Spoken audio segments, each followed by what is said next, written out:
When I was growing up, when I was growing up, there was an old abandoned mental hospital in our town. When we went to high school, the thing to do was to go up there at night and drink whatever beer you could get our hands on and dare each other to go in and see how long we could hang out before getting scared and come back out. No flashlights allowed. You had to hang out in complete darkness. I didn't believe in ghosts or hauntings or anything like that at the time, but the place was creepy as hell. It had been empty for 50 years, so it was all overgrown. Doors were missing, windows busted out, there was occult graffiti all over the walls, and rumors of satanic rituals. During our senior year of high school, Halloween was on a Friday. So after school, as soon as it got dark out, we found a little corner store that would sell us beer, and a group of us headed out to the old hospital to drink and hopefully cop a feel of any of the girls that got scared and needed someone to hold them. So we're hanging out, playing drinking games, and taking turns going to the building as far as we could before getting scared. Stupid teenage stuff. But there was this one guy. He wasn't from our school. I'd never seen him before. And this dude would not shut up. Like he was trying way too hard to fit in, making stupid jokes, awkwardly trying to hit on the girls, just an all-around ass clown. And he was dressed up like he was auditioning for a community theater production of Grease or something. Finally, it was his turn to go in. Thank God. While he was in there, we all started talking about how annoying he was and who invited him. Turns out, none of us knew him. He just kind of showed up and started drinking booze that he didn't help pay for. So we're waiting for him to come back out so we could tell him to kick in for the beer he drank, but he doesn't come out. At this point, it's been like 10 minutes. Most of us didn't last more than 4 or 5. Last thing we wanted was for him to do something stupid in there and get us all in trouble. So we went to the entrance and started yelling, "Yo, dude," because none of us knew his name. No answer. We went in a little further and called out to him a little more, and still nothing. After a couple of minutes and still no response, we figured he must have just gone out a different door and went home. We hung out a little longer until the beer was gone and then left. Didn't think anything of it again until a few years later. The city opened a new history museum, and one of their opening exhibits was about the old mental hospital. I went to go check it out, just for the hell of it. Nothing too interesting, just some facts and details about the place, a handful of old medical tools that they used to use, some old pictures, typical memorabilia. One thing that did catch my attention was a collage of people who had died there, and there were a lot. I was scanning through the pictures, and all of a sudden, I just froze. The very last picture, swear to God, was the guy from that night. Not someone who looked like him. It was him. Same goofy smile and stupid jacket and everything. Dude died of pneumonia in 1952. That's my one and only ghost story, and that's enough for me. I still get creeped out thinking about it. Welcome back to the Paranorm Girl podcast. I am your host, Kristen, and welcome to the Halloween special. Thank you guys so much for tuning in. To start everything off, I want to thank my moderators for this evening's event, the one and only Lee Fleming, darling, thank you. And the enigmatic, the esoteric, the ephemeral, and very last minute, Melissa. Thank you so much. I really appreciate it, you guys. And let's say hello to peeps in the chat. Oh my gosh. Amy, hey girl, thanks for stopping by. Dwayne, hey buddy. Barry, Gil, Black Cat Report, just had him on my show. He's awesome. Thank you so much. Hey, happy Halloween. Well, happy Halloween Eve, guys. Thank you guys so much for stopping in. I'm going to do my best to keep an eye on the chat, but there's going to be a lot of pieces in play here tonight on my side. So I am so sorry if I miss your comment, but please keep it coming. I really appreciate it, you guys. Okay, so tonight's celebration is going to include more spooky stories. It's going to include some brilliant guests. I'm very excited to share those guys with you. And it's going to include some giveaways. What is up for grabs? You have an opportunity to win your very own Paranorm Girl t-shirt. I used to make them at T Public. I ended up partnering with a local business. Support your local businesses, support the small businesses. So front, I did that artwork, yours truly. And the back, Hunt Ghosts Like a Girl. This artwork is done by my friend David Linebury. He's an amazing artist. So you will have 3 opportunities tonight to win your very own Paranorm Girl tee. How do you submit to win? Well, I'm going to be dropping some spooky trivia throughout the night, and you're going to send your answers to the show email. You're not going to drop them in the chat. Don't let nobody copy off your work, peek over your shoulder. No, you're going to send them to the show email. That is paranormgirlpod@gmail.com. Paranormgirlpod@gmail.com. When the show is over, I'm going to throw the names for each question into the spooky bucket, and do a drawing. So that is going to follow the show. You'll have a couple of minutes. So I would recommend just write your answers down as we go through the show. All right. So with that said, I'm feeling frisky. I'm feeling charitable. I'm feeling celebratory. Let's go ahead and do our first trivia question of the night. In a 1991 case, a buyer of a house sued the seller and their realtor for failing to disclose the house they purchased was haunted. In what state did this take place? All right, there's your first trivia of the night. Get those answers over to paranormgirlpod@gmail.com. Let's bring on our first guest of the evening. Our guest is an author, an illustrator, a santero, and an AI tinkerer. He is the creator of the Tarot of the Unexplained, the Hunt Ghosts Like a Girl artwork, and the upcoming magical AI grimoire. You can find him at Davezilla Media on Instagram. Let's welcome to the show my friend, David Linebury. Hello, sir. Hey, welcome, and thank you so much for being a part of this live stream. This is the first live stream of the show, and so it's a big deal for me. And yeah, I'm excited to get into what we're talking about tonight.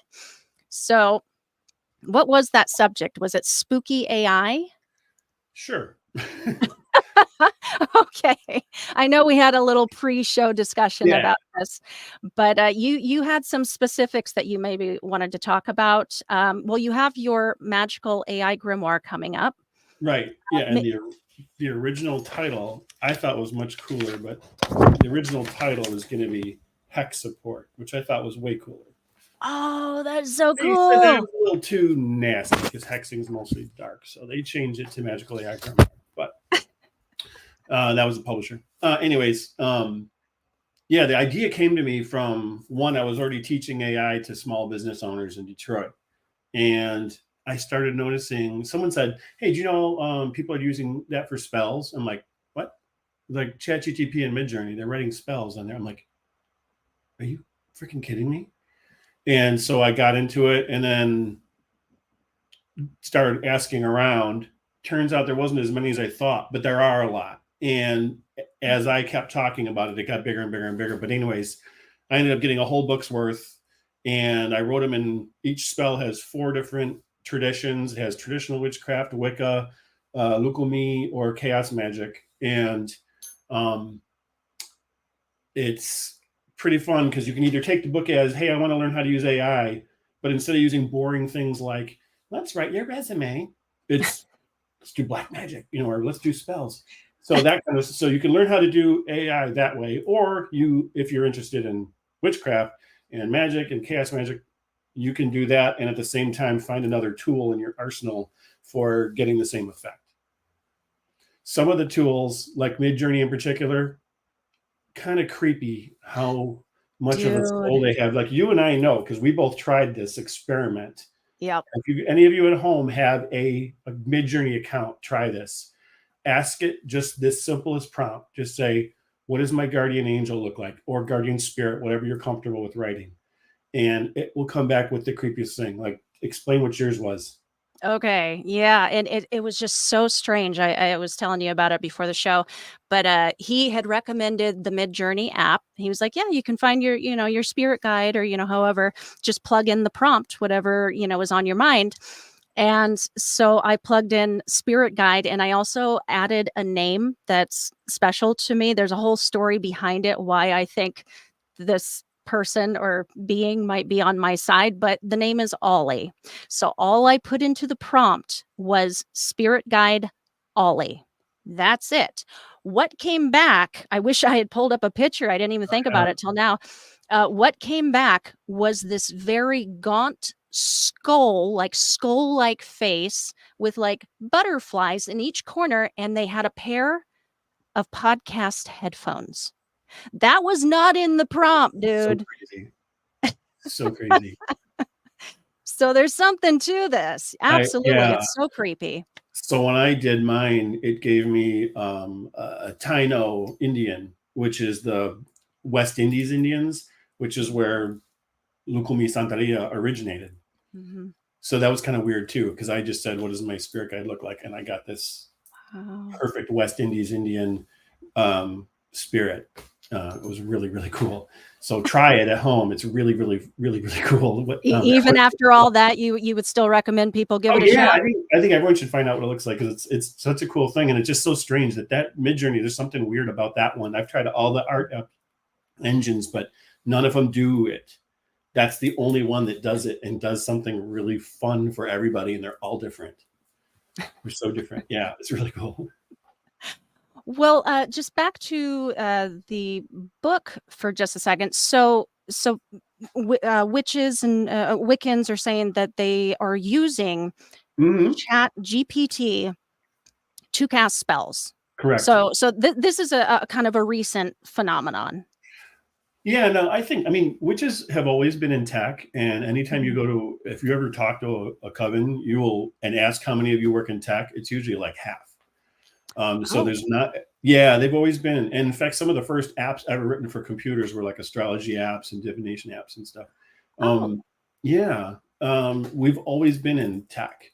Mhm. It's really weird that there's always been this kind of um, connection between the two. But this is the first time I've seen with AI where, and it's not really AI when we're doing large language models, but it's still doing some interesting things. Mhm. And the cool thing is, like ChatGPT will imitate styles. Like I've said, write a curse in the style of Aleister Crowley. And first it'll say, well, you can't do that. We don't allow cursing and blah, blah, blah. And it's like, all right, well, thanks for telling me that. But if I were to, how would that sound like? And then it'll do it. Or I'm so glad you told me that. I want to make sure I never do that again. What was it again? And totally That all is spirit. so funny that you say that though, because I've used Chat GPT just for like idea prompts, Sure. like just to Oh, kind of it's great send for me that. in a certain direction. And I've heard the stories where people are having these long, like deep philosophical conversations, and Chat GPT thinks that, it don't kill me, things like that, creepy things like that. And sometimes you hear these stories where it goes off the rails a little bit, where Yeah. it gets a little spooky. And I have tried to like prompt it to, for an example, like you said, curse like so and so. I've tried to prompt it to like kind of think outside of the box, outside Mhm. of its Chat GPT box, and it just won't do it. And so I try to reword what I'm Yeah. saying to get it to trick it to do it, and it still won't. So Oh, I you have think they're to just tell it constantly theoretically, or in a hypothetical situation, how would this happen? right. Or to make sure I never go to these terrible sites, what are they? Um, you know, kind of thing. Um, you can train it, but the thing is, it's like, it's just GPT, ChatGPT is just a parrot. Mm, It's just repeating things it's read. It's not coming up with any original thoughts. mhm. Um, Midjourney is a little different. It works differently, but ChatGPT is just rewriting what it's already read. So it's just very good at predicting what the next word should be. That's it. It's not actually thinking anything. It just happens to be really scary because so many of us think the same way and ask the same things and write the same sentences. Right. It seems like it's reading your mind, and it's not. Right. Yeah. No, everything that's on there, is it everything that's on there is what's on our World Wide Web? Is Right. that all of that information? Okay. Yeah, it's basically read the Library of Congress and pretty much everything it could. They keep training it. And now they're trying to train them to make them like less, a little more diverse, I should say. Because like even on the art apps, for example, if you say like a tall woman walking to her office, guarantee you nine times out of 10, they will give you a blonde white woman first. And they're trying to stop that because that's not right. Yeah, it always defaults to white people, and almost it's like they're very, for some reason, most of these apps are very Aryan. Oh, yeah. That's Yeah. all. It's historical bias. So they'll get rid of that. Yeah. Yeah, they'll get rid of that eventually. Yeah. Become a little bit more diverse. Did you have any spells that, I mean, maybe we could learn from Chat GPT? Like what kind of prompts should we be Yeah, using if we you want to can. play around with it? One of my favorite ones to do is ask it for how do I like doing prosperity spells, for example. I don't like to do a money spell. And the reason is those are very short term. Like I've seen people go out, like I can't count how many baby witches I've met that, and that's a term we use, means you're new to it. They'll go out and buy $40 worth of supplies to do a money spell, find a $20 bill in the street the next day and say, it worked. It's like, okay, you're still 20 in the hole. Do a prosperity spell because that's long term. Don't think short term, think long term. Like maybe you need a new job. Maybe you need to wake up on time and get to work earlier. Maybe it's kind of thing is look at the root cause. And so when you ask it things like, first thing to do, always give it a role. And the role could be, in this case, act as an elder witch in whatever you're, or magician, whatever you're into. Mm-hmm. And you, or actually you shouldn't even say act, you should say behave as this. And if you're not using witchcraft, you're doing it for something else, still say, behave as a marketer, whatever you're doing, behave as this, and then go on with it. Now, in this case, you would say, I need a money spell or a prosperity spell. I don't have a lot of ingredients in my house. What can I use? And it'll tell you, like if you say, like, I don't have silver candles. White candles will work fine. You can use birthday candles, and it'll correct you and tell you what you can use because it's read so many books that it knows all the cheats. So it knows ways to save money, which is kind of cool. Because one of the other reasons I wrote this book was a lot of people live in rural areas. There's no occult shops. They don't necessarily want to get a reliable Amazon drops, for example, either. So for them, you got to use what you have. And you live in the city too. Can't grow a garden, can't grow herbs, so you're going to have to find things. And so I just wanted to, like, how do you get around that? And you can do that with AI. Will give you some ideas, at least, even if you don't use the spell, but you can tell it, hey, write a chant to this goddess or god, whatever. It'll do it. And they actually, if you tell it, like, I want this rhyme scheme and blah, blah, blah, it writes beautiful prose. Yeah, it's kind of crazy, actually. I had it write one to Melusine, which is a French water goddess, and it wrote a really beautiful poem, and I put it in the book because it came out so pretty. Oh, wow. Kind of shocked. Yeah. Awesome. Well, when is the book available? When's it coming out? Next year. Yeah, fortunately, my tarot deck's coming out first, and that's coming out in the spring, and that's going to be their title run. So I have to wait till probably fall before this comes out. It's just kind of late. How publishing works. Unless I had self-published it, it would have been out by now because it's been for a while. But well, I'm excited. Keep me posted on that. I want one. I want a copy. Oh yeah, you get a copy for sure. And let's you and I wrap here in just a moment. But there was one thing I wanted to ask you. It doesn't have to do with spooky AI, but you taught me something 2 Halloweens ago. that I still do the offering to Mhm. your ancestors, Ancestors, yep. somebody in your ancestry that you are very grateful for, and you just want to show that appreciation. Yes. Can you just give us a little bit of like what is that? What can people do? I mean, does it Yeah. have to be this whole big thing? And what do you offer? Yeah, Samhain is is the holiday where we worship our ancestors and remember people. So the simplest thing you can do is just get two white candles, and they can be birthday candles if that's all you have. But you want to do two. That's the number of the dead, and you want to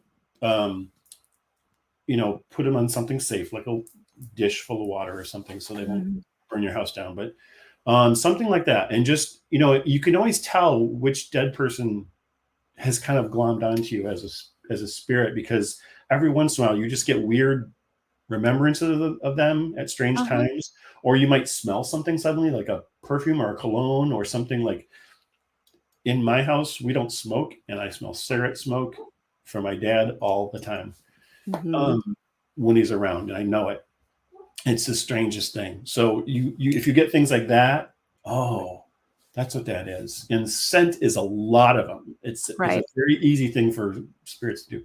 So just do something like that. Do something as simple as put out some candles. If you've got some food you can put out, maybe if you did any trick or treating, the dead love candy. You don't believe me? Go to Mexico during Yeah.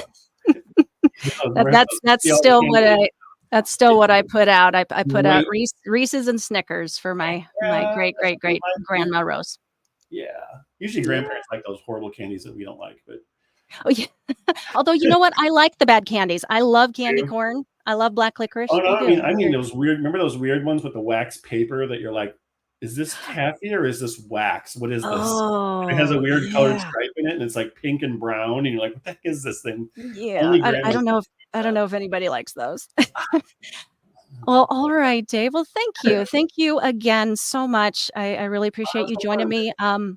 Thanks for having Was me. there anywhere specific that you wanted to send everybody to check out you and follow you and check out the book, stay up to date? Well, you can go to I do have a hexsupport.club, which is the website.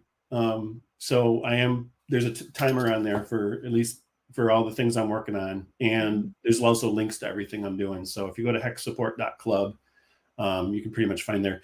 And anything Dave Zilla on the internet is usually me. So you can pretty much find Awesome. me for those things. Yeah. Awesome. Well, thank you so much again, Dave. And I will catch up with you soon and Yeah. happy Halloween. Yeah. Blood Samhain and happy Halloween. And thanks for having me. It was a blast. Woo! Woo! Woo!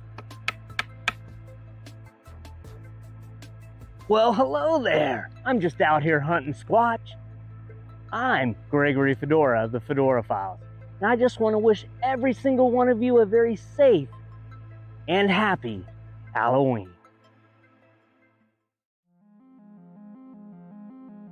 Hey everybody, this is Cyn Schrader Hill, founder of Elk Valley Paranormal in Tennessee, also self-published author on Amazon, True Ghost Stories. You guys check those books out, please. I'm listening to my girl Kristen right now on Paranorm Girl podcast. Hey, hope you get the best candy. Happy Halloween.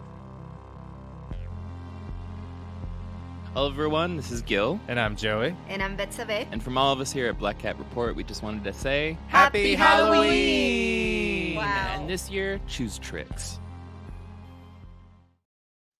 Oh, thank you guys so much. I love the happy Halloween messages.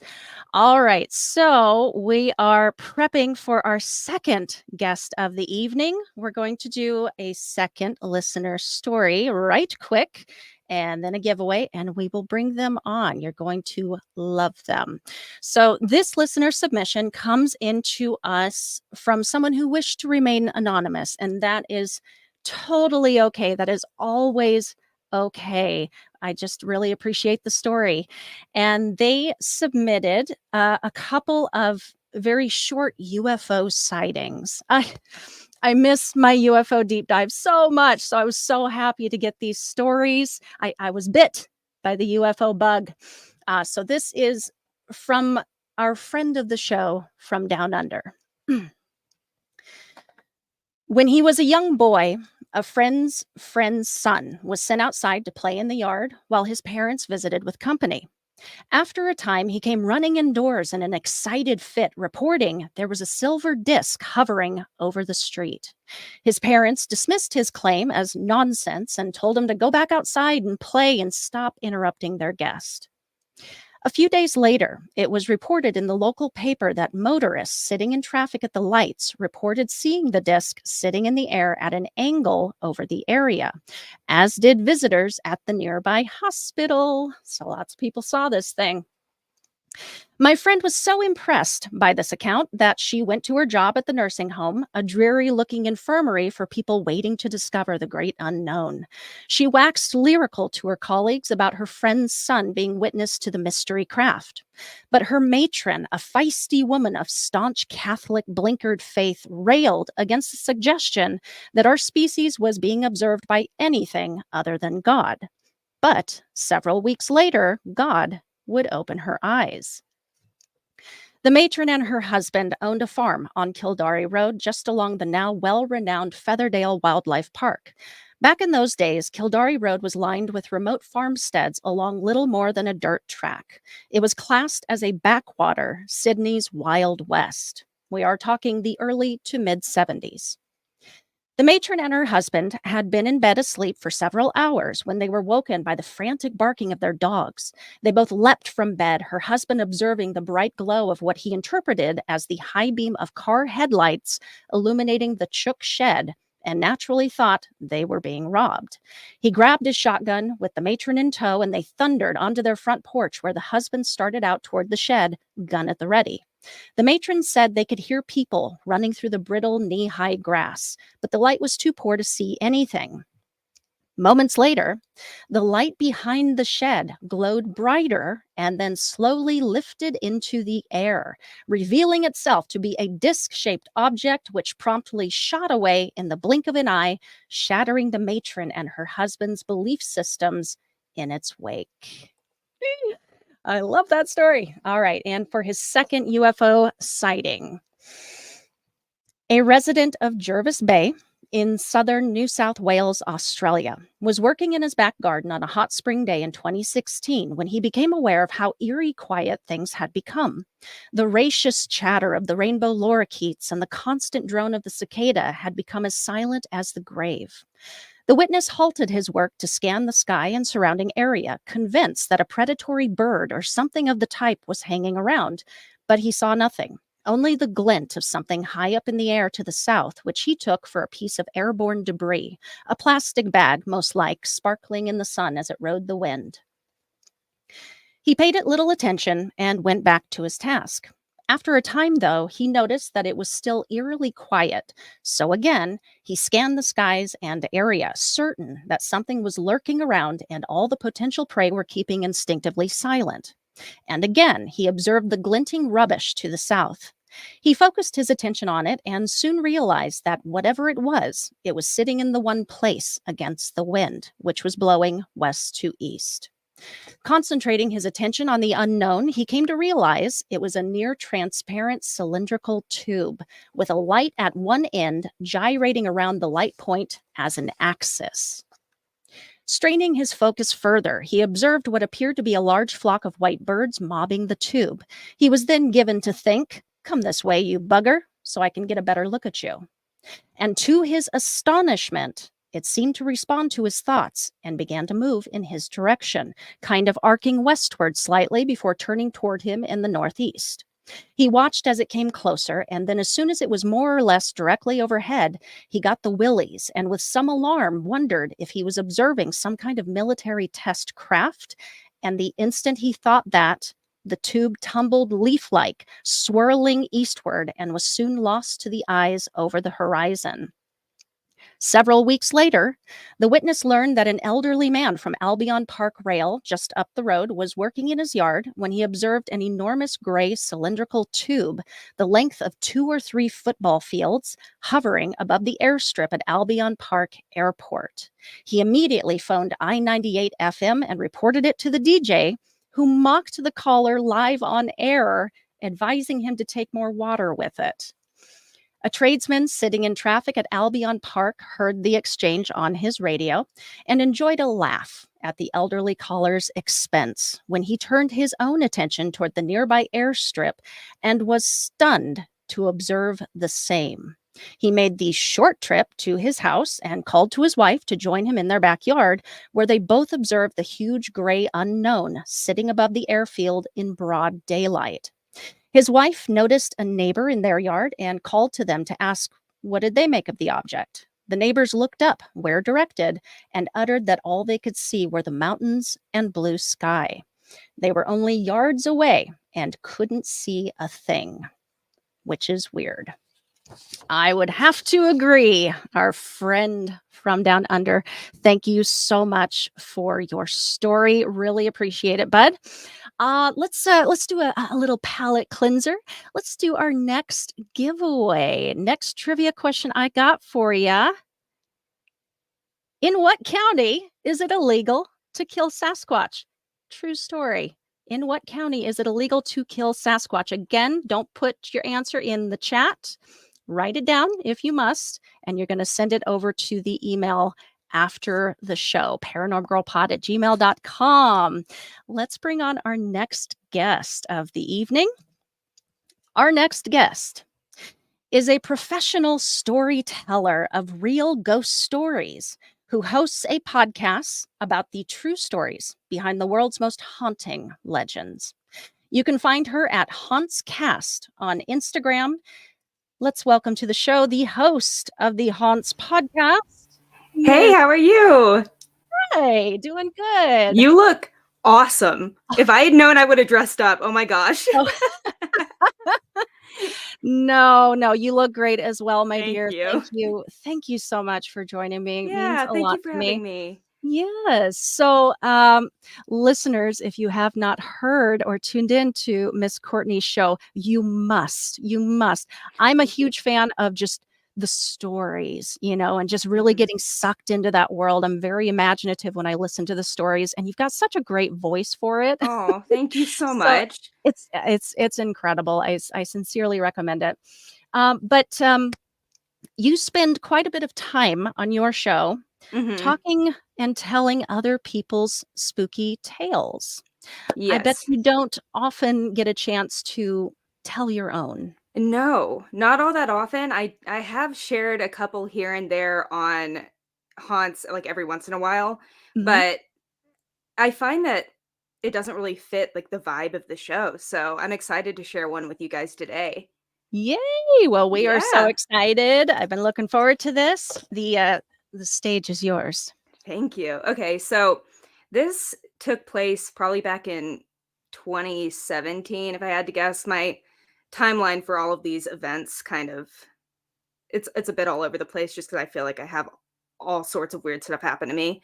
But I like to think of this as my inciting incident into coming into the world as like a paranormal researcher, if that makes sense. We've been prior to this, I did tell like, some research, but it was never like like I didn't take it very seriously. It was all very surface level. So when this took place, it kind of took those like budding interest and just threw me into the deep end. So um for the story to make sense, I feel like I need to give like a bit of background onto where we were living at the time. This is when my husband and I were still just dating and we had just moved into our first apartment together. Mhm. So this apartment was located in a town called Kennesaw. It's in like the North Georgia mountains, kind of not too far from like the Appalachian Trailhead, if that makes sense. So that area of the country, if you don't know, is supposed to be pretty haunted, um, just because of the Civil War, how active that area was, unfortunately, in like that conflict. So Kennesaw Mountain, which is where this essentially took place, it was the bloodiest battle in Sherman's conquest of Atlanta. So when he was burning like Georgia to Atlanta, basically to the ground, this is where one of the bloodiest battles took place.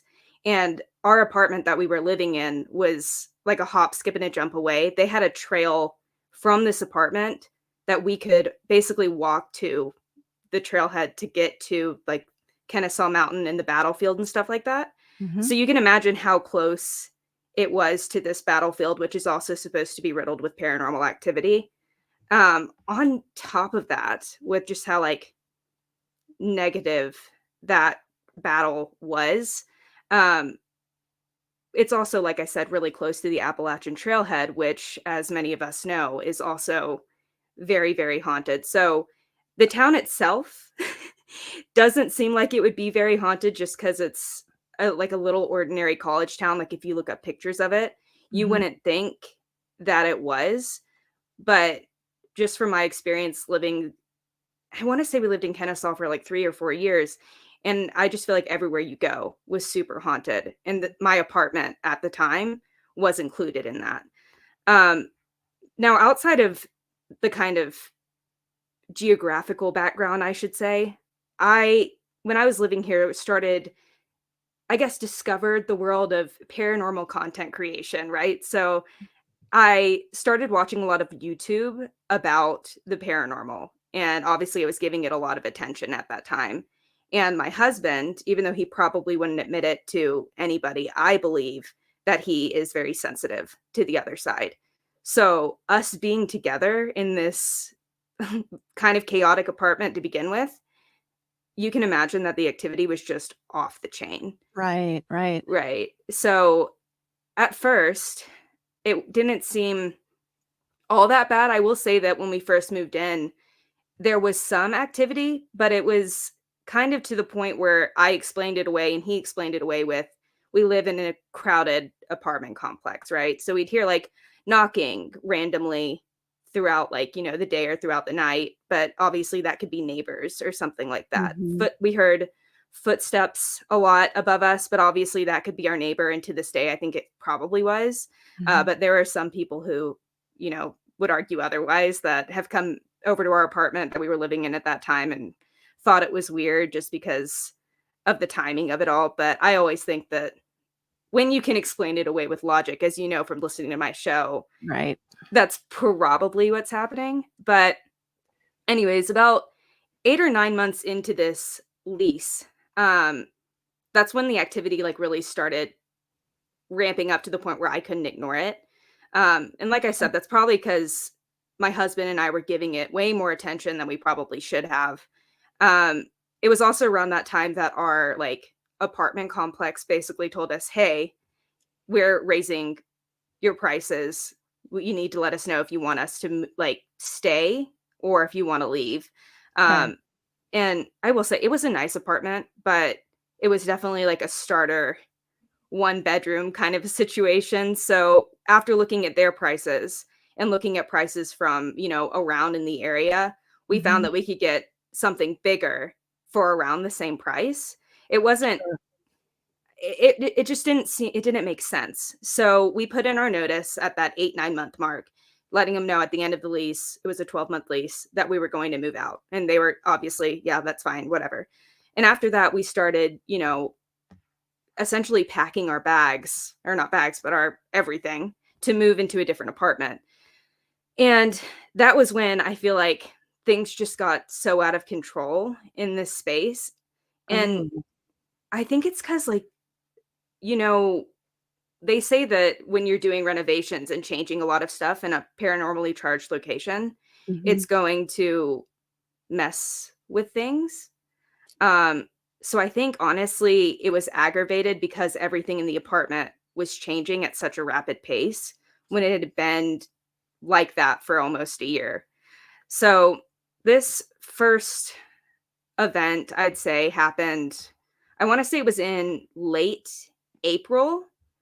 Um, we had some friends over that night for like a dinner party and we were playing, I don't know if you know the game Catan, if you've ever Mm-mm. heard of that. No. It's basically a strategy game where you have to like not fight, but trade and kind of conquer different areas and trade for resources and stuff like that. And as you can imagine, that kind of a game takes a very long time. So I want to say that the last of the guests left like maybe around 1 o'clock in the morning, I'd say. It was pretty late, but not like, super early in the morning, like 3 a.m. or something like that. I don't want to make that claim. But Mhm.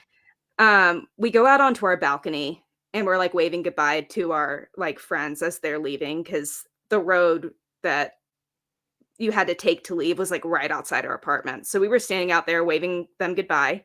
And we noticed the sound of knocking coming from inside our apartment. And Hmm. right. Mhm. And it was on the same wall that would have been our bedroom closet.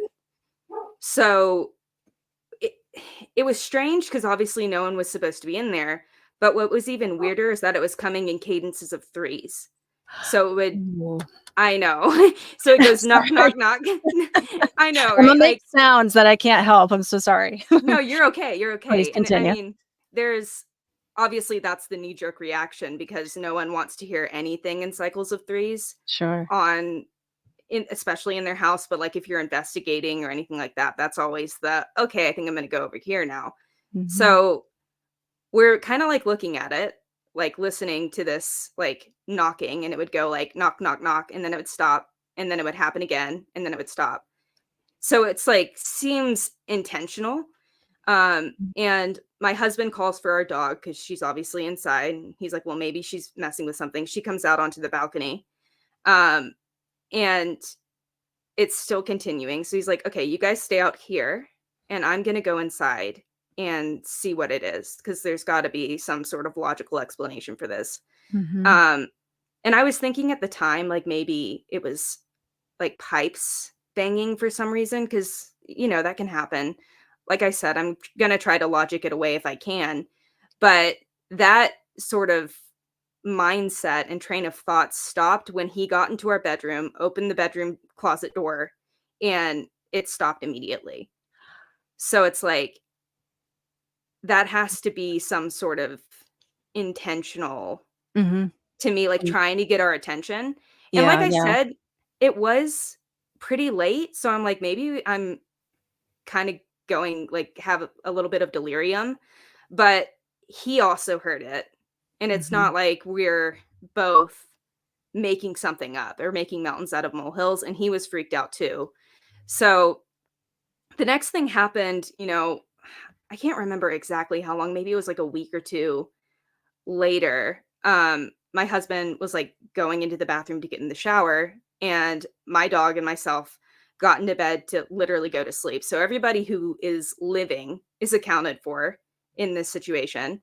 And just as I'm like, resting, like getting comfortable to go to sleep, I hear in a different closet another sound, which I can only describe as I know. I can only describe it as like chains being dragged across a, hard surface.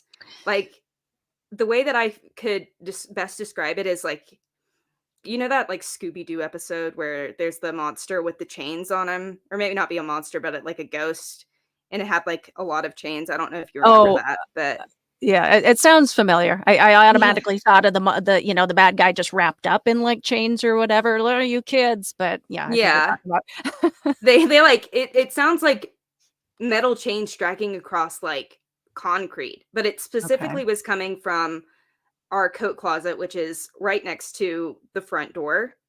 And what's even weirder about that is we had nothing in there, number one, that could make that sound. It was Mhm. just coats and like shoes and stuff. And on top of that, the floor was carpeted. So it wasn't even like hardwood or like laminate or something like that. Um, and the crazy thing about that too is our dog like took notice of it. Oh, So it's man. So it's not like I imagined it. Again, it was like time for bed, so I guess one could argue maybe I was like in a dreamlike state, but if she's, our dog is Right, making right. Your making note of it. husband was in the shower, but you Yeah. heard it and your dog took notice of it too. Yeah, she And reacted again, just so immediately. I got this right, it sounded like heavy chains on a Mhm. hardwood floor. That or like a stone, what something, and it was like a long time too. It wasn't Okay, just like a quick, like, something fell in there. It sounded like active dragging for, like, a good 30 seconds. Like, it was okay. weird. So, at that point, I'm like, "No, because I don't know what that could be, but it doesn't sound good." So, I end up calling my husband on his phone, and he is like, why? I'm in the shower. You're supposed to be sleeping. You're disturbing me."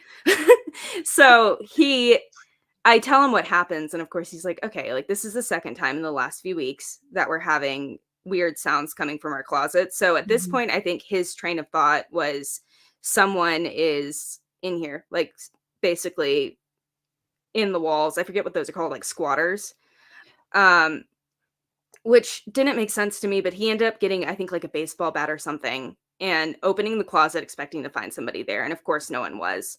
Mhm. And that one to me, I just can't explain, because if it's knocking, at least, like I said, it could be pipes banging or maybe our neighbor's doing something upstairs and it just sounds like it's coming from our closet.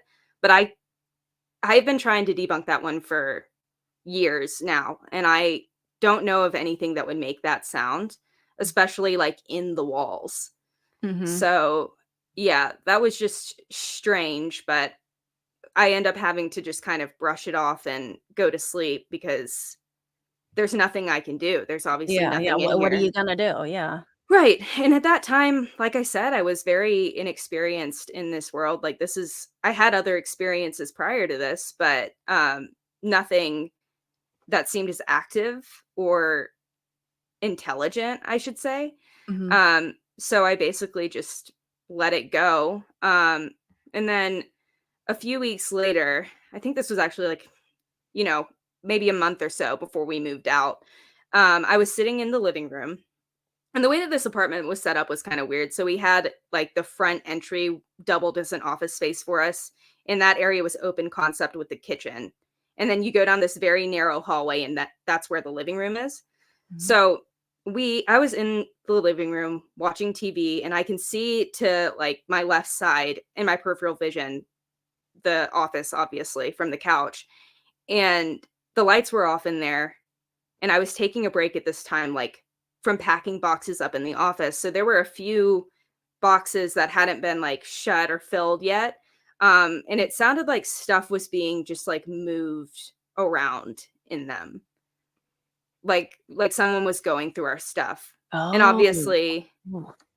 yeah, and, like, obviously it wasn't me. My husband, I think he was in class or he may have been at work, and our dog was out on the porch. So, like, again, all of the living things in this apartment were accounted for.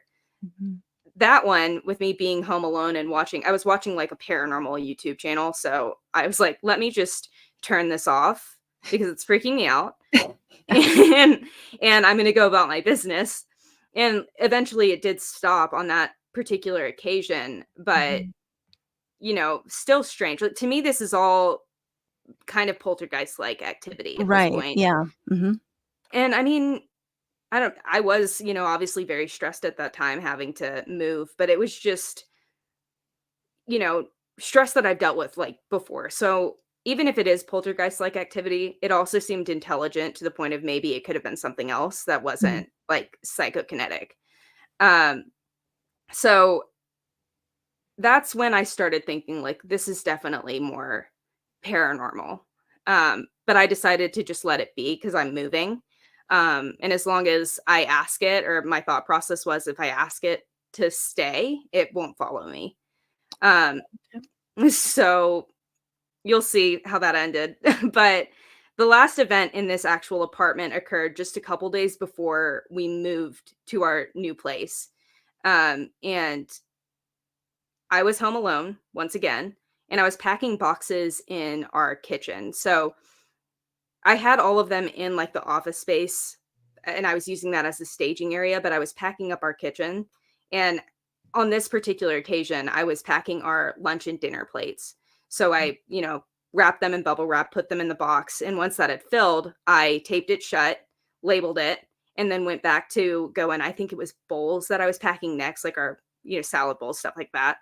And when I went back into the like office space to close up the box and label it what it was, I couldn't find our packing tape anywhere. And I had like the one roll. But also, just like full disclosure, I am notorious for losing things. So at the time, I just thought, me being me, I set it down somewhere. I can't find it. I don't have time to search the entire apartment, which is in a state of chaos right now because we're moving. So I ended up, after maybe like 5 minutes of looking for it, just going to like getting in my car, going to the drugstore and buying new packing tape and continuing on my merry way. A couple days later, we move. And I did ask it not to follow. Like, whatever's in here, you should probably go so the next tenants don't have to deal with you. But you're not welcome to follow us where we're going. So fast forward a couple hours, we get to our new apartment, and my mother-in-law and I decide to go pick up lunch from a grocery store, just, like sandwich making and stuff like that. And while we're there, I get a panicked call from my husband, and because I told him about this incident, and he goes, what was the last box that you packed this, like, before you lost the packing tape? And I told him, like the lunch plates. He had been at our apartment unpacking that specific box because we needed it for our lunch, obviously, versus like not having them. And he said that he found on the top of the box, like once he opened it, the roll of packing tape. So somehow it had gotten put into a box that I had used it to tape shut, not like 5 seconds before. What? I know. And that we also can't explain, but it made me feel like, okay, whatever was there followed us here. Yeah. I Okay. don't know if that's necessarily true. I will say it seems like every time we've moved since then, and even in that apartment, we've had weird stuff go on. Like we had like lights and stuff turning on and off in that apartment a lot. Like not lights that were like wired into the actual building, but like I had twinkle lights up in our guest room, and those were notorious for just turning on and off whenever they pleased. I weirdly one time in this same apartment had my like coffee maker make me a cup of coffee before I'd even gone in the kitchen that day, which was really strange. Oh, that's kind of convenient though. That's kind of nice. Yeah. I was like, okay, thank you. Like, that's really nice. I will say I was kind of scared to drink it because I'm like, well, do you have good or bad intentions for Oh no. us? But yeah, I don't know what it was necessarily, if it was something that had to do with like the land itself. We also thrifted a bunch of furniture. And to my knowledge, I will say it seems like we have the same sort of energy with us at every place that we've ever lived. So I'm wondering if maybe there's a Oh. piece of furniture that's like, Gone with you, yeah. that has an attachment. It's never been, we have other energies here in this specific house as well, but that one in particular has never been, I think, malicious to us other than when it was knocking in threes. Yeah, right. But yeah, that was like the first time where I felt like something was intelligently trying to get my attention. And it pushed me, like I said, to going from this person who is, number one, pretty skeptical of it, interested but skeptical, Yeah. to, starting like researching it on occasion when I felt like it. And then that turned after this event to being kind of a passion, obviously, for me. So like I said, it's my kind of inciting incident story on how I fell down this rabbit hole and why I'm here today. But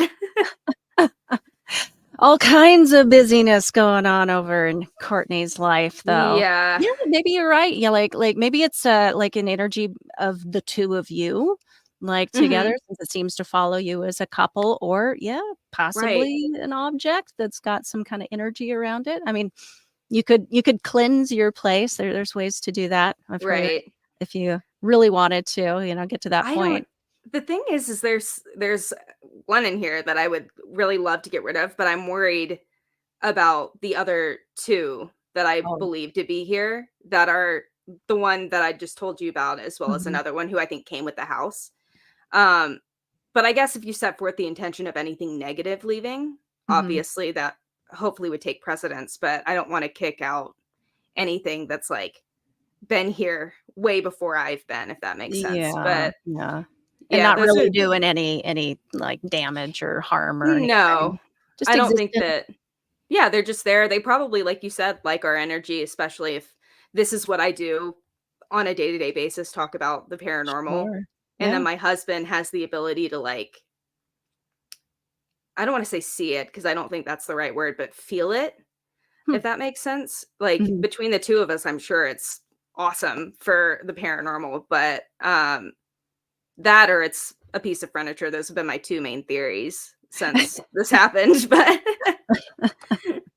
Well, who knows? Maybe, Mhm. when you find out, you'll have to let me know. Oh yeah, Yeah. for sure. I'll keep you in the loop, girl. Little paranormal mystery.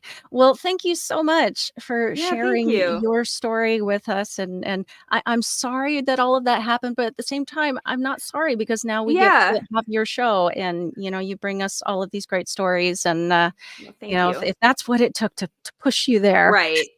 Right. And it's I don't think it was really anything too bad, like if Oh, it's supposed to be like if this is where I'm supposed to be, then I'm mhm, thankful for it. So, yeah. yeah. No need to apologize that it happened.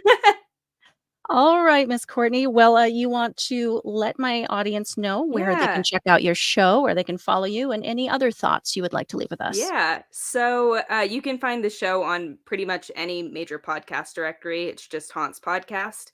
And then you can find me on Instagram, Twitter, and TikTok at HauntsCast. Those are the platforms where I'm the most active. So yeah, that's where you can find me. And thank you so much again for having me. I had a great time. Absolutely, and anytime I'll have to have you come on the Yeah. regular show. We'll do a whole hour. But yes, well, Sweet. thank you so much again. Thank you, and happy Halloween. Thank you so much. Happy Halloween. Kristen from the Paranorm Girl podcast asked us to greet her listeners with a Halloween video. Why? I, That wasn't good. that wasn't good either. Okay, take 2. Hey, Mitra, Kristen from the Paranorm. Good job, professional radio host. Hey, Mitra, Kristen from the Paranorm Girl podcast asked us to record a Halloween greeting for her listeners. So what? We're just supposed to say Happy Halloween? I think it's as generic as that. We can say Happy Oh. Halloween or whatever else you want to say. Okay. Happy Halloween. Watch Yeah. out for switchblades in your candy bars. Switchblade. I The don't whole know. thing. Have a Snickers. Wait, is it a switchblade or is it It's like a razor razor blade? razor Oh, blade. I don't- Anyway, I'm just thinking like a whole knife shoved into a Twix bar or something. Like you think it's 2, but there's like a knife in one of them. yeah, You take a bite. yeah. Surprise. Surprise. That's not a knife. This is a knife. I'm BJ, and that is Mitra. We're from Unrefined, and we really just sincerely want to wish everyone a very happy Halloween. Happy Halloweeny. What's going on, everybody? It's your favorite host, Jeremy from Paranormal to New Normal. Just wanted to wish everybody a happy Halloween. Keep it safe, but have fun. And be sure to check out the Halloween special on Paranormal to New Normal. We're doing the first part of the slasher bracket. It's 25 parts in all, and we're only doing the first part right now, but the other parts will get done eventually, as well as a lot of other horror movie brackets coming up. So be sure to check it out, and to my favorite Paranorm girl, keep making sure you check her out because she's amazing. Check out the crossover we did a while back. It's on each of our podcasts. And until then, until next year, remember, the spirits are coming out that night. Bring your sage.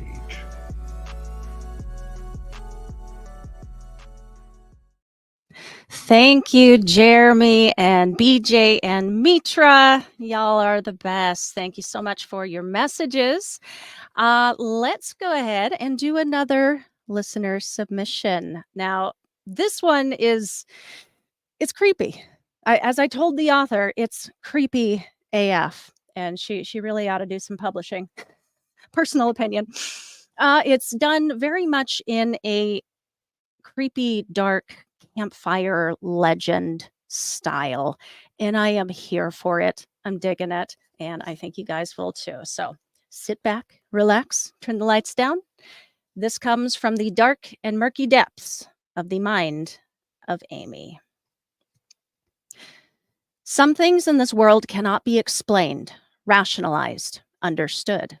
Some things not of this world are not to be dabbled with. These realities cross in pockets that exist in the wild places, deep in the forest where none should venture. Perhaps you've come across one, places absent of small animals or insects, where the creaking of the trees is loud and the stream seems to rush as it stands still. The sunlight does not penetrate the tops of the trees, and the air is thick and heavy. In these pockets, a feeling of anticipation surges through you, and you're suddenly compelled to look over your shoulder. My great-grandmother knew of a place like this. Everyone in the small town she grew up in did. They knew to stay away from it, and so too did Maggie. Maggie grew up in a small cottage along the edge of the wild. Even as a girl, Maggie stayed away from it, saying it made her feel ugly inside. On moonless nights, she swore she could see candlelights bobbing in the dark of the trees. She didn't dare call out, her fear superseding her curiosity as to who or what might be in the glen. Smart girl. When she grew up and got married, she and her husband moved into town, though she still made a monthly trek out to the cottage to see her parents. A year after their wedding, Maggie and her husband brought Charlotte into the world. She was a pretty little thing with big brown eyes and soft chestnut curls. She would accompany Maggie on the monthly visits out to her grandparents' cottage. As a babe, she showed more curiosity for the woods. Unlike her mother, this would not last. As unfortunate tales sometimes begin with an inconvenience, so too does this one. On one particular visit to the cottage, Maggie's horse had thrown a shoe. They would stay overnight until her father could replace it the following morning. No one knows for sure what happened. Not even Maggie's mother knew all of it. Whatever words she whispered to her following the event would go no further, and they would be the last that she ever spoke. Maggie was found in the morning on the edge of the clearing, her naked body covered in scratches and what looked like claw marks, her hair hopelessly tangled with bracken. Her nails had been ripped away as if she had clawed her way from a dark hole. Her eyes were wild with terror. Charlotte, thankfully, was also found. She sat comfortably in the nearby grass, sucking on a honeycomb, content. The honey that dripped from the toddler's chin was blood red. In the days that followed, Maggie raged with fever and screamed at the slightest touch. Charlotte, who had been a happy, laughing baby up till then, was now silent and watchful. As the months went by, Maggie's plump frame seemed to deflate as her belly grew. Her eyes, sunken and hollow, were unblinking portals of a horror locked within. She drifted through her days like a ghost, tending to her responsibilities, but gone was the sparkle, the young woman radiance. As her time grew near, the midwife worried at Maggie's skeletal frame as the life inside her continued bulging forward obscenely. But, withering and frail, she would give birth. Even as the child tore its way into the world, Maggie wouldn't make a sound. This child was beautiful, perfect in every way. Soft flaxen hair covering her tiny head, her piercing blue eyes studied those present with a quiet intensity not seen in the newly born, as the midwife frantically hurried to stop the bleeding and save the mother. By some miracle, she would, if only to stave off the inevitable. Maggie would have nothing to do with the child, never reached for her. And when handed her baby to hold, she did so without desire to, refusing to even look at the infant. When forced to nurse by obligation, she turned her face and winced silently. As soon as it was appropriate to be done with the task, she would lay her in the crib and quickly leave to clean her bloodied chest. You see, the child was already cutting teeth at birth. They were small, sharp, and pointy. She also began growing at an alarming rate. Much like an encore of her time in the womb, she grew larger as her mother continued to dwindle away. None in the small town were at all surprised when Maggie was found one morning, finally free of her torment. Her widowed husband had no relatives nearby, and so it followed Maggie's own parents would raise the girls at the cottage in the wilderness and would bring them to town for visits with their father. Charlotte grew to a studious, polite young lady, and when she came of age, moved to her father's home in town so she could attend a small school. There, she met a handsome young man, and before long, they were courting. Charlotte dreaded the weekends her sister came to town. She didn't mind everyone fawning over the blue eyes and flaxen hair. Folks would say flowers trembled and bowed their heads at her approach, knowing they couldn't compete with her stunning beauty. But Charlotte knew it was to hide their face from her piercing gaze. Though she loved her grandparents, Charlotte would return to the cottage less and less. Her full life was only partly to blame. Mainly, it was to avoid her sister and the woods.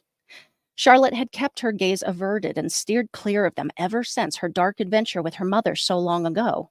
Her sister, on the other hand, had taken to the woods in a way neither her or her mother had, frequently disappearing into their shadowy depths and returning only when she was good and ready. It was usual for her sister to visit on Saturdays, accompanied by her grandparents. So, when the young girl strolled in on a Thursday, alone, everyone knew something was wrong. The girl smiled and nodded politely, but said nothing. Only when her father came home did she casually mention that their grandmother had passed away. She said it with a level of emotion reserved for asking someone to pass the potatoes. Following the funeral, Charlotte stayed for weeks by her grandfather's side until it was decided what was to be done. Certainly, the elderly man couldn't be expected to care for the young child alone. It was also time she began proper schooling.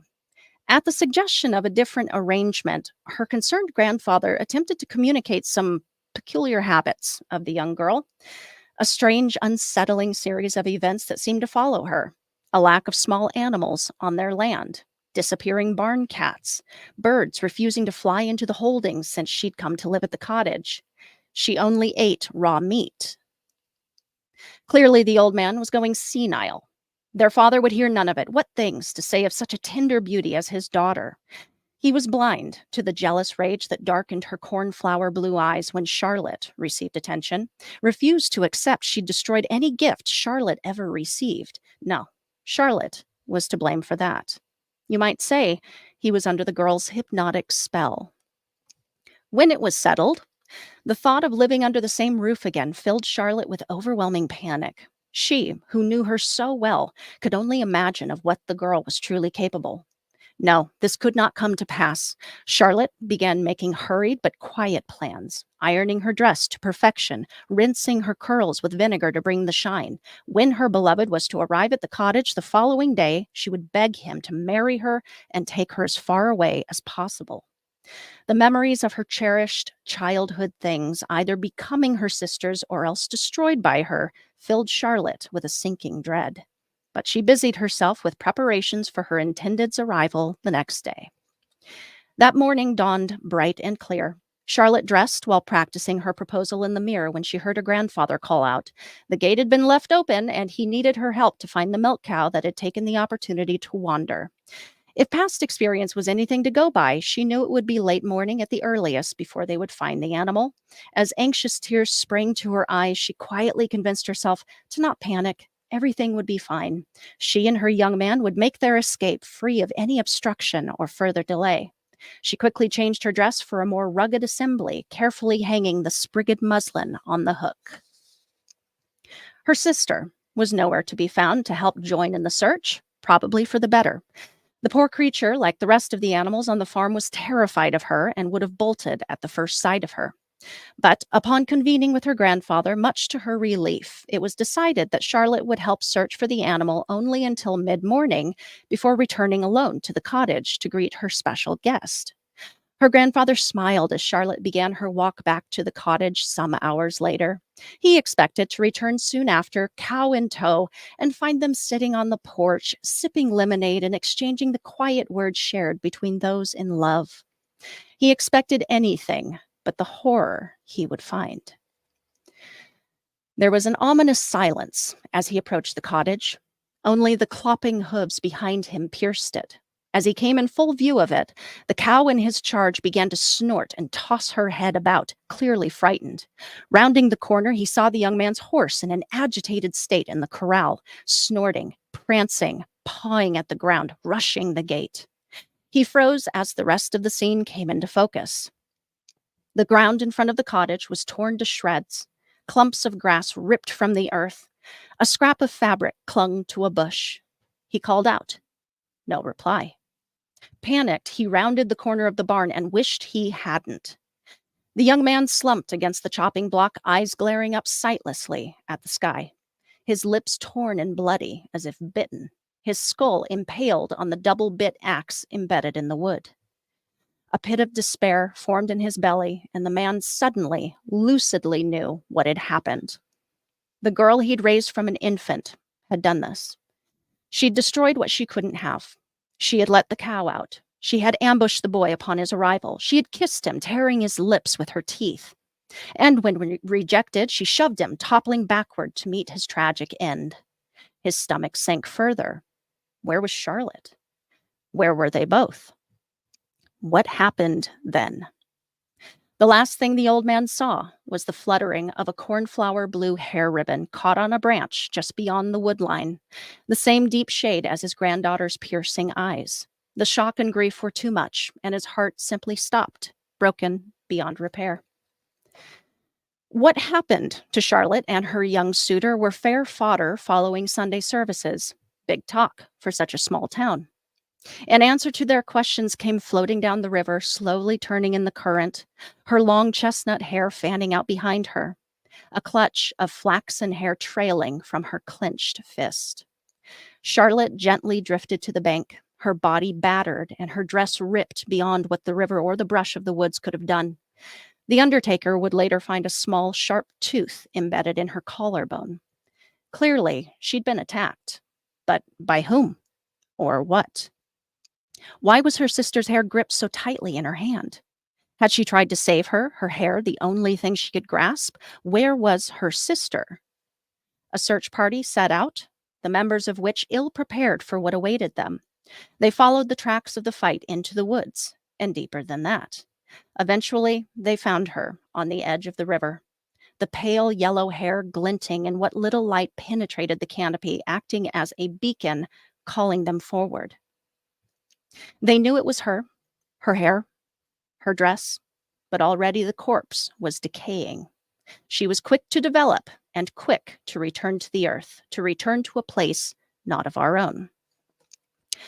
I asked my great-grandmother, whatever happened to the wild place? Is it still there? Did the town burn it down?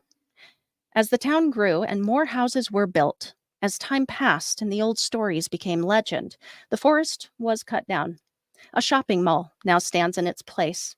Such is the fate of many of the wild pockets. Oh, what monsters have been bred where this world meets another. Perhaps you yourself have been to a cafe and suddenly felt the need to look over your shoulder and silently shuddered as the taste of honey drowned your senses. Thank you so much, Amy. That gives me shivers. Oh my gosh. Creep factor 10. Yes, thank you so much, Amy. I love your dark mind. We are getting close to our final guest for tonight. Let's go ahead and do our final trivia question. Let's see where I got it for you. Yes. This I didn't know. I didn't know this was a thing. It is a thing. What is having a fear of Halloween called? Pretty cool. All right. Write that answer down. You're going to be heading over to the email following our final guest here in just a few. All right. Speaking of our final guest, let's go ahead and bring him on. My guest is the host of one of my favorite shows. He shares true ghost stories from around the UK. He also writes, researches, records, and creates the original music that you hear each episode. Unfortunately, he was unable to join us in person tonight, but he has graciously pre-recorded a story that he wanted to leave us with this Halloween. You can follow him at Ghost Tales Podcast on Instagram. Our guest, our final guest, is the host of Ghost Tales by the Fireside, Mr. Clem Dalloway. Hello, I'm Clem Dalloway, the creator and presenter of Ghost Tales by the Fireside. and I'm going to be talking about my own paranormal journey and experiences. But firstly, I'd like to thank Kristen for inviting me on her show. I believe we started our podcasts around the same time, and I've listened to Paranorm Girl podcast ever since. Unfortunately, I couldn't appear live tonight due to other commitments, and the time zone was a bit of a challenge. My paranormal journey all started in a very English way. It started with a cup of tea. In the 1980s, tea companies would put collector's cards in the packaging. Every so often, it would be a different subject. My grandparents would always save the cards for myself and my cousin, and we would swap and share them. In 1987, they released a series of cards called Unexplained Mysteries of the World, which covered topics about Stonehenge, Nostradamus, the Loch Ness Monster, and much more. I was fascinated by these cards and started going to my local library to read more into the subject. Out of all of the world's mysteries, I was attracted more by the ghost stories, especially when I found a book written about local ghost stories by an author called Anne Bradford, who became a huge inspiration to me. I started to write down every local ghost story that I heard, and eventually had a collection of nearly 100 just from the local area. Some of the same stories told by different people, but I hadn't experienced seeing a ghost myself, so I questioned if they were real or not. And then it finally happened. I was 16 in 1991, and I was taking my dog for a walk around the local meadows with a friend. As we came up to an old stone bridge, an old man walking a dog came towards us. My dog started growling, but the man wasn't bothered at all. He just walked on by, saying hello to us as he walked past. My dog pulled me back towards the man, and when I turned around, the man and his dog were gone. There was no way he could have went anywhere, as we would have seen him. We were in the middle of a meadow. In the same year, I went to college to study carpentry. One of the beginners' projects was to make a board from pieces of 1 by 2 inch wood.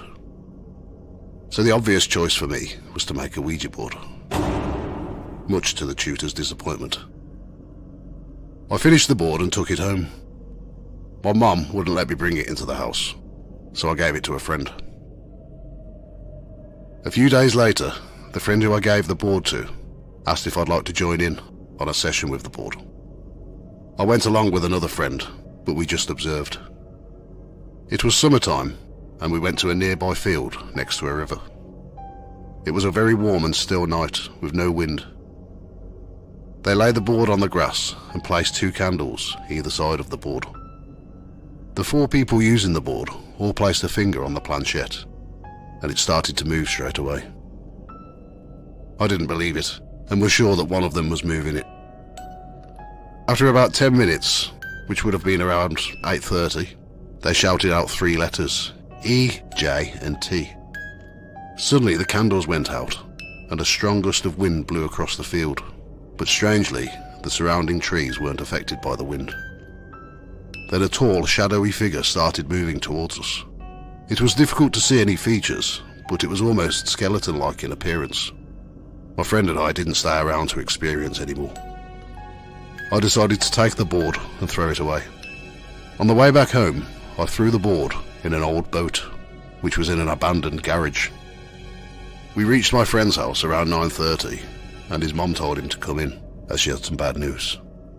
His grandmother passed away at 8:30. Her initials were EJT. We couldn't believe it. I went straight home. The next morning, I was walking to college and had to walk past the abandoned garage. During the night, there had been a fire at the garage, and the roof had collapsed. I looked inside the boat, and I could see the Ouija board. So I took it out and threw it into a bush. The strange thing was that it was still intact. The fire hadn't touched it. Local to me are the ruins of a 12th century abbey that was destroyed by Henry VIII during the dissolution of the monasteries. I heard of a few ghost stories in and around the abbey, so that became my main study. One night, during a small investigation, we decided to hold an EVP experiment. We set up recorders and just left them running while we watched from a distance. We didn't witness anything out of the ordinary that night, but we stayed around for about 3 hours. I took the dictaphone that I was using and examined the recordings. There were 3 distinct voices that were recorded. That definitely wasn't anyone who was present at the time of the recording.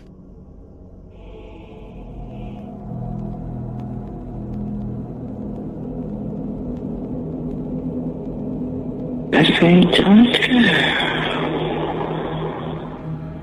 It's not that fantastic. It's not that fantastic. It's not that fantastic. It's not that fantastic.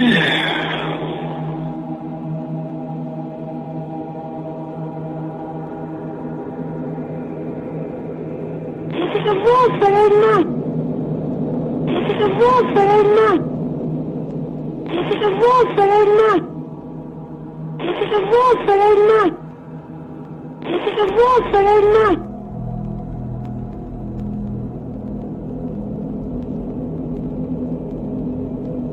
I think it's good. I think it's good. I think it's good. I think it's good. In 2015, I spent 3 months in Ireland, and it was my last night in Ireland. I stayed at a hotel called the Greville Arms in Mullingar. The hotel was built in 1869 and was the home to Lord Greville, and it stayed in his family until the 1920s. Above the bar area was a stunning period room with a tribute to the author James Joyce, who mentioned the hotel in his writings. There was an earlier hotel in the same location in 1750. There was an open mic in the hotel, so I thought I'd stay up and join in, playing guitar. After eating and enjoying a Guinness or 6, one of my work colleagues came down from his room because the air conditioning unit was making too much noise for him to sleep. The hotel management treated him to a free drink while they organised another room for him to stay in. When he went to his new room, I joined him, and we walked up the staircase that leads up to the period room. As we got near to the top of the stairs, I noticed a woman sat reading a book. She had long red hair and a green dress. We reached the room, and the woman was nowhere to be seen. She'd just vanished. I asked my work friend if he'd seen the woman, and he just ran off. There was nowhere he could have gone without seeing her leave. The next morning at breakfast, I met up with my work friend, and I asked him, was there a woman in that room last night? He didn't want to speak and ignored me until he finally gave in and admitted there was a woman and he saw her disappear. I knew it. During the 1990s, in the early days of the internet, I was a member of a website and forum called Ghost UK. They used to go on ghost investigations all over the UK and would invite people from the forum. And I was invited to do one. I couldn't wait. I'd finally met with some people who were like-minded. We went to a house in Lancashire near Preston called Chingle Hall. I've covered this in one of my podcast episodes. It was amazing. I managed to debunk a few things, like banging coming from upstairs. It was trapped air in a pipe from my oil heater. The fridge door kept opening. There was a loose floor stone. When you stepped on it, the fridge leant over and the door opened. Easy stuff. But I couldn't explain the figure of what looked like a cavalier walking through the great hall. It was like smoke. He just formed from nothing and then disappeared in front of all of us. We heard some great EVPs too, a baby crying and various voices. Get out. After joining this investigation, I was hooked. I started my own group, and we went out most weekends.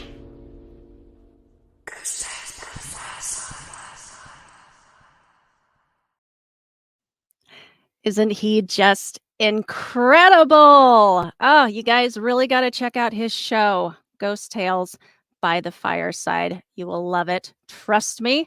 All right. So we are going to wrap here in just a few. Before we do, I want to do one final thank you to my moderators for this evening's event. Lee and Melissa, thank you so much for your help tonight.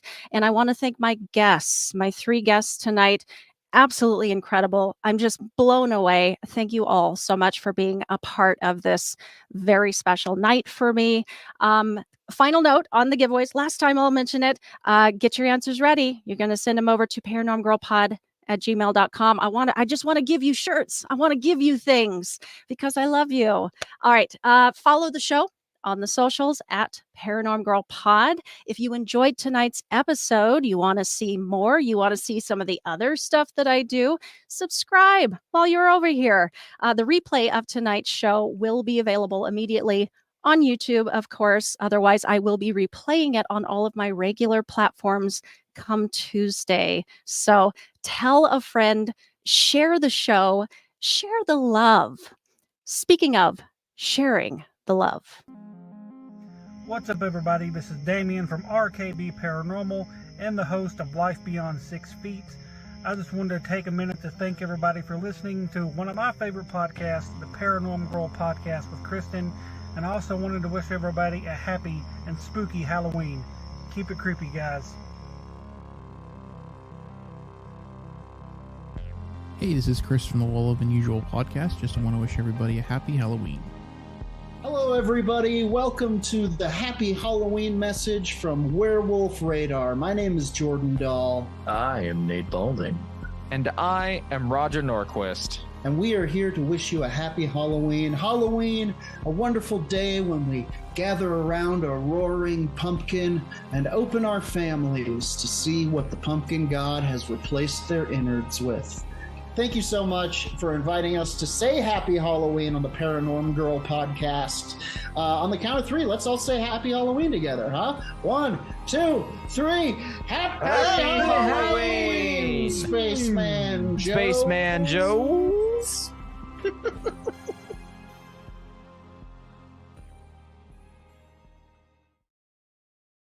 All right. Thank you guys so much for your messages. And happy Halloween back at you. Let's do one final listener submitted story. This one is really cool. I'm happy to end the show with it. And this one, I know this person personally. I heard about this stuff as it was going on. So it's really cool to be able to share this with you all. Here we go. Got a weird one for you. Well, it starts spooky enough, then goes weird. To preface this story, I have experienced the paranormal since my earliest memories. I've had a fairly stoic personality since childhood, so as freaky as some of the stuff I've seen over the years has been, I've been successful at taking it all in stride. About a year ago, I had just gone through a traumatic life change that forced me to move into a new place with my 3 kids. It was a bit run down and a bit run over with ants. Half of the appliances only worked half the time. Lights burned out far too quickly. I couldn't keep it clean to save my life, but it was a temporary situation and I could afford it while I got our lives back on track. People might think the paranormal things that would happen here were a result of the trauma or feeding off of the energy of living in a less than nice environment.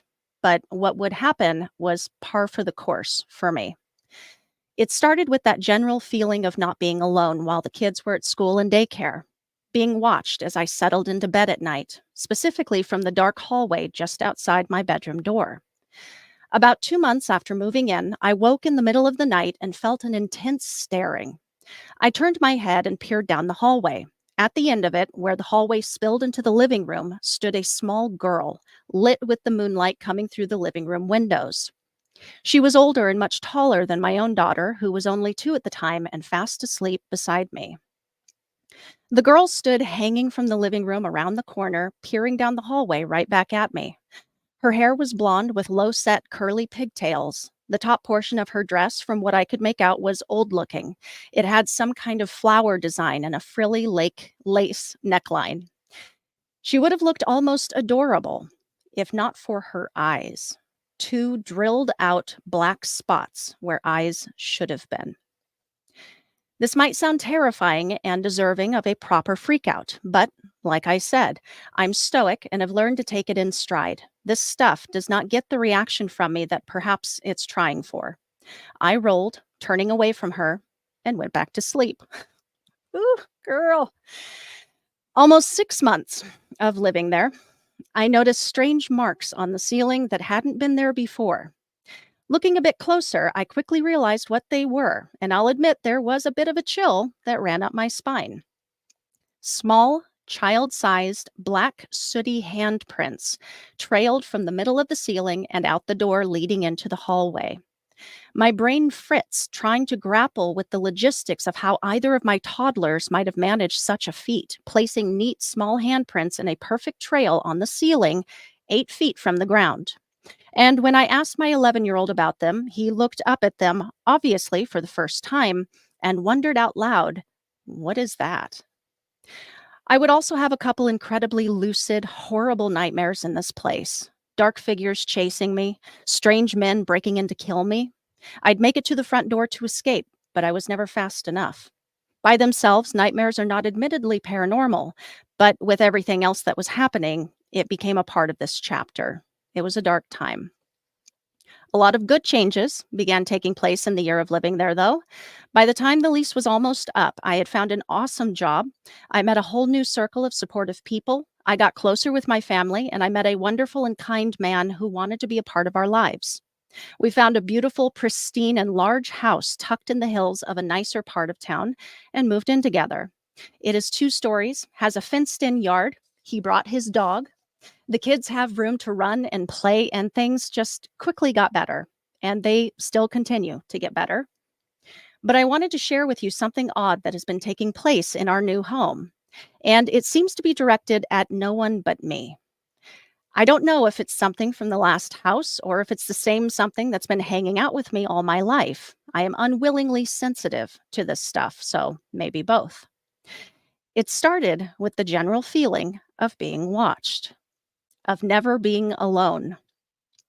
A couple of weeks after moving in, I was watching TikToks on the bed in our room upstairs. Through the doorway, you can see the landing and the banister leading down to the main floor. I was focusing my gaze on the videos in my hands, but could see a dark, shadowy mass out of the corner of my focus approach the landing and proceed to go down the stairs. It was an immediate assumption that it was our dog going downstairs for a drink of water. A moment later, the jingling of her tags on her collar sounded from the foot of the bed. I sat up and visually confirmed that, yes, the animal I thought just moments before had descended the stairs had been soundly asleep on the floor the whole time. Now for the ending to my story and where it gets, cock your head weird. I really like cheese dip. Sue me. I am the only one to consume this stuff, and it is only kept on hand for me and my cheese, dip, and chip addiction. Girl, same. This bears repeating in a different way. No one else in my house eats it. 3 weeks ago, I wanted to make some nachos or some other concoction that required nacho cheese. I opened the fridge to see the jar of dip sitting right there in the middle of the top shelf, and I grabbed it. I noticed how low it had become and opened the jar to inspect. Unfortunately, there was a bit of mold that had started to form on one side. My boyfriend confirmed that it had been sitting in there for a while and that he would pick up a new jar for me in the following days. Something very specific about this jar was that it wasn't the standard shorter size most people get. This was the double-sized jar because you girls got a problem. I watched my boyfriend re-lid the jar and toss it into the garbage. That topped off the garbage. So, being the ever so type A responsible grown-up that he is, I watched him pull the full sack out, tie it, and walk out the front door to put it in the dumpster for pickup the next day. Fine, no cheese for me that night. The following evening, I went to the kitchen to start dinner, opened the fridge, and there, sitting in the middle of the top shelf, was a jar of cheese dip. Not just any jar, the same one. The same brand and size, with the same level of dip remaining that the jar from the previous night had. It was the same one. I turned to my boyfriend and asked him, "Didn't you toss this last night? I swear I watched you do it." To which he nodded and mumbled, that's odd. He grabbed it from my hand, inspecting it, and said, yeah, I don't know how it got back in there. Then I watched him throw it away for a second time. My boyfriend has not had the same experiences that I have, and throughout our conversations together, it's clear he thinks of any weird occurrence as no more than a coincidence, mistake, or forgetfulness. There's a logical reason and explanation. That being said, he's got one hell of a dark sense of humor about it and matches my own. So, over the course of the following week and a half, we joked about the dip turning up again. We would turn over in bed and it's sitting in the dark corner, rocking in the rocking chair, or we come home and it's sitting on the front steps. We joked about what we would do should it somehow turn up again. Maybe set fire to it and have a ceremonial burial in the backyard. He did replace the jar following its second visit to the dumpster, and I happily enjoyed it over the following week or so. About a week ago, I opened it to find that familiar mold already growing. I swear, Tostitos adds something in there to make it go bad faster. It's a Cheesegate conspiracy. So we tossed it and added it to the shopping list. A couple of days passed without incidents of zombie cheese dip rising from the dead, cheeses, if you will. And then, just morning before last, I woke up and went downstairs to start rousing the rest of the house. I saw it as soon as I stepped into the kitchen, a very large jar laying on its side right next to the kitchen sink.